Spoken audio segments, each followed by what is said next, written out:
I know you've been here. You get the call. Can you help? Maybe it's from a coworker. Maybe it's from your wife. Maybe it's from your kids. And then what do? You fix it. Of course you do. Fix it again and again and again. You're praised. You feel good for helping them. But there's more to the story. There's a biological mechanism behind that rush of being a fixer. Your brain rewards problem solving with dopamine, a reward and stress chemical. But here's the thing, you're not a hero. You're feeling addicted to the chaos. Now stay with me. I'll explain the chemistry, the danger, and an exact 48-hour experiment to help break the loop and highlight this for you once and for all. So fixer men are rewarded, right? Rewarded socially and neurochemically, but they pay in the long term. Not only do you pay in your relationships, you find yourself being a nice guy and building up a lot of resentment, anger, hatred, but you actually pay neurobiologically. Your brain becomes addicted to that loop and you can't stop. And over time, it becomes a prison of your own creation. So what do I mean by that? Let's talk about that loop. What happens is you get that call, you run in, you save somebody, right? You get that problem-solving moment. When you're first getting that call, when you're dealing with the problem, when you're going there, you get a spike of adrenaline, right? Because you're like, oh my God, what's going on, right? You're looking around, you're making assessments, you're snooping, right? You're in that drama, right? Whether it be emotional, physical, mental, whatever it is. So you're in this adrenal state. Then when you fix it, you get a hit of dopamine, which just says, hey, mission accomplished. Now, there's nothing really wrong with that, but what happens and what is not talked about is the after effects. So after the adrenal, you end up releasing cortisol, which is that long-term stress hormone. So if you're constantly getting those little pumps of adrenaline, you're building up cortisol in your system, which can make you over time, and we're talking, weeks, months, even years, over time, feel really on edge, right? Feel like you're just constantly buzzing. And I'm sure guys listening are like, oh shit, that might be me. And similar with the dopamine, right? It feels good in the moment, but what happens is the more of that you get, your brain starts to acclimate to it. And then the more of it you need to get the same feeling. This is the basic mechanism for addiction. So you do that over and over again. And then there's one other psychological part of this, is it starts to reinforce your identity. You start to say, hey, I'm the fixer. I'm the guy that always fixes stuff, right? I'm the nice guy. I'm the one that can run in and become the hero. And while that feels good initially, right? People want to feel like they are effective in the world, right? Who doesn't? It can so quickly change into a place of resentment. So long-term consequence of being the fixer is being the martyr, right? Saying, I'm the fixer and nobody fixes me. That's where it becomes real toxic. So it's great to be competent. It's great to help people. But the main key here is it a choice? Are you acting compulsively because you're stuck in one of these addictive or identity feedback loops? Or is it a choice? Is it something that you are deciding to do? That little bit, right? That free will component is what makes all the difference. And if you don't have free will, you can end up being codependent.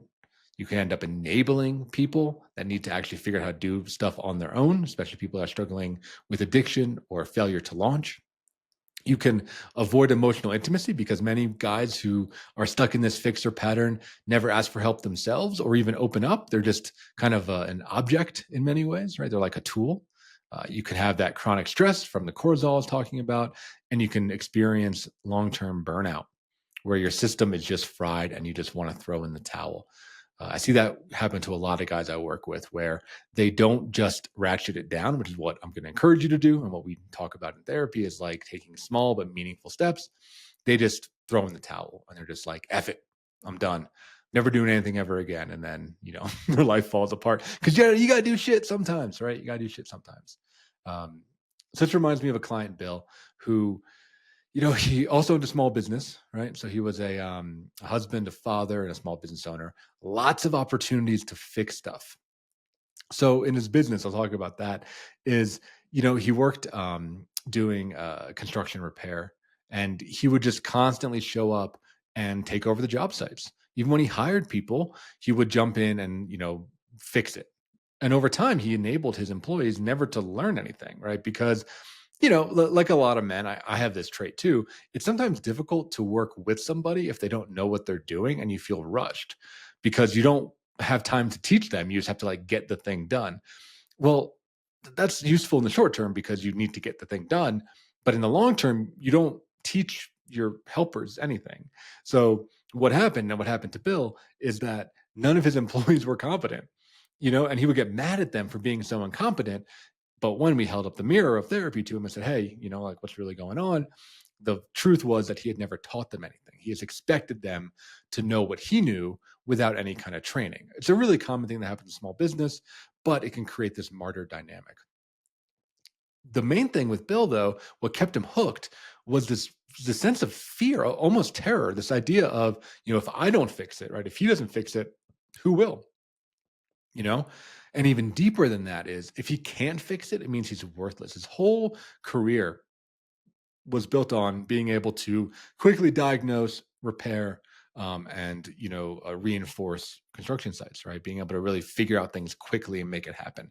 So if he didn't have the answer and he didn't do it himself, he felt like he would be worthless and he wouldn't have a job.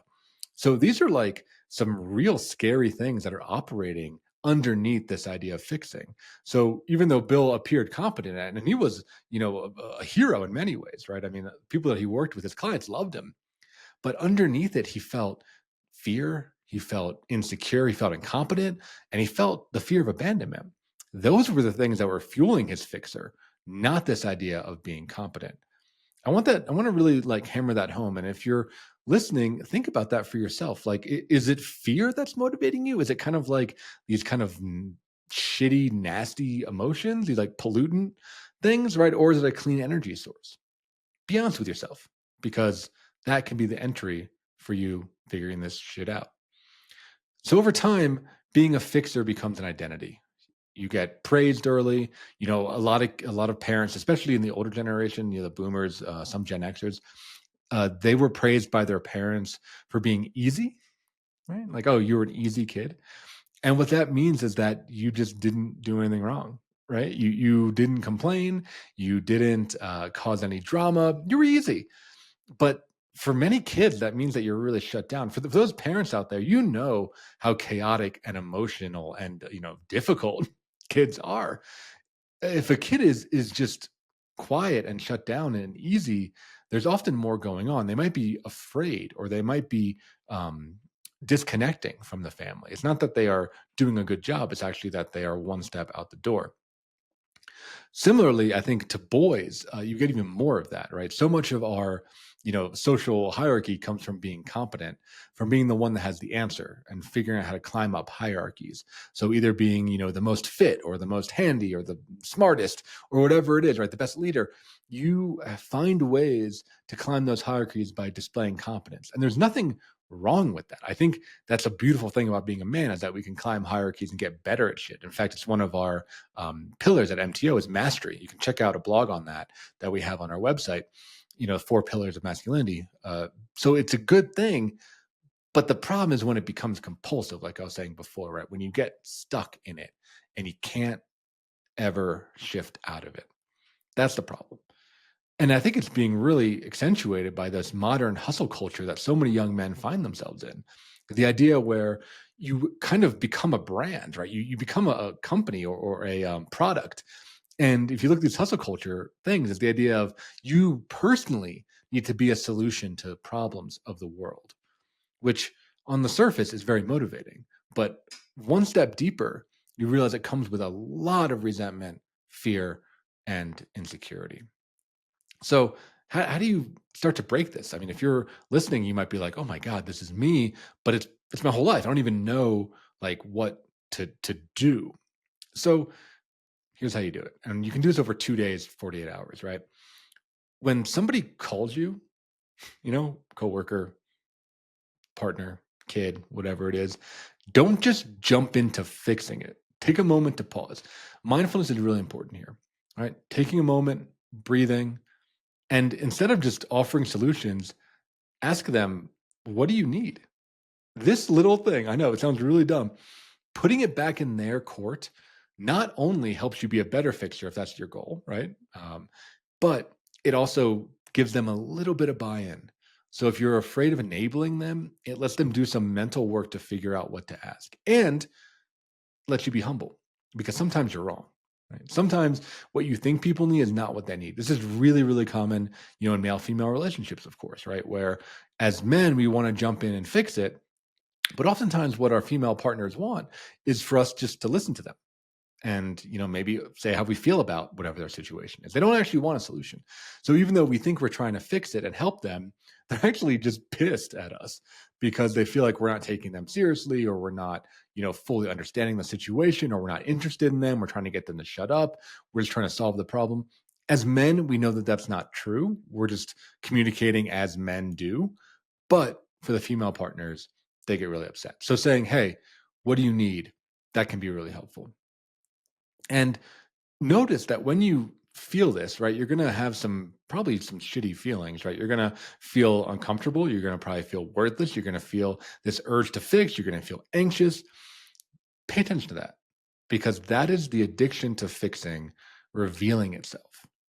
And on those moments, again, over this 28-hour period, make a note in journal, in your phone, on a piece of notebook paper, whatever it is, right? Notice what happens. Notice how crazy, truly, you might end up feeling when you say no to somebody. And as someone who was a recovering nice guy, it is wild. I mean, I would say no to somebody asking me the dumbest thing, like, hey, can you, get the towels out of the laundry machine or something? And I would feel super guilty. I'd feel immediately guilty. I would feel afraid that that person would never talk to me again, that the relationship was ruined because I said no to a very, very simple thing. When you have that kind of hysterical reaction, that's when you know there's something worth talking about. That's where, pick up the phone, call me, right? Men's Therapy online, get into therapy. Something deeper is going on, and that is ruling you. That fear of letting people down, or of being incompetent, or of not having the answer is ruling you, and you are a slave to it. So we want to help you break free of that. But the first thing is to notice how powerful it might be.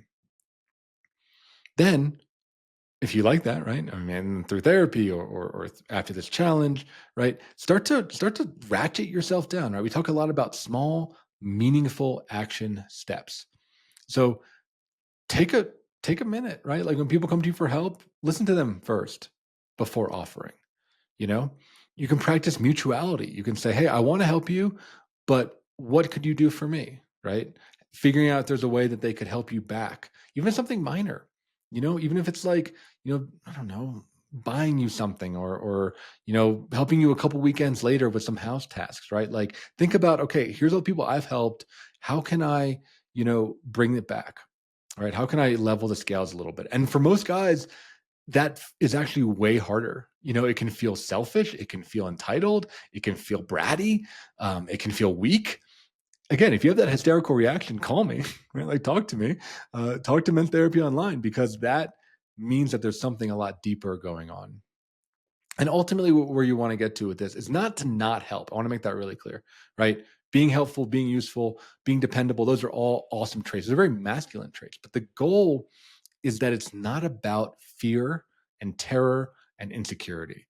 That comes from a place of values. It comes from an internal place of you being the man you want to be.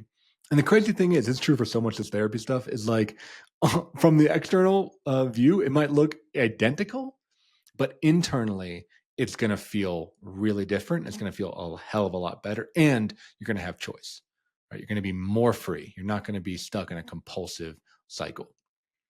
So here's the thing, right? Fixing in and of itself is not a virtue. It's often a coping strategy and sometimes even an addiction. So try that 48-hour experiment, right? 40 hours, no helping, 2 days. The world's not going to fall apart, right? 2 days of no helping. Notice what's happening. Notice what comes up and drop your experience in the comments. Or if you notice a lot of shit, call me, menstherapy.online, book a consult call, talk to me right away, mention this episode, and we'll get you working with somebody that can help you rewire your brain.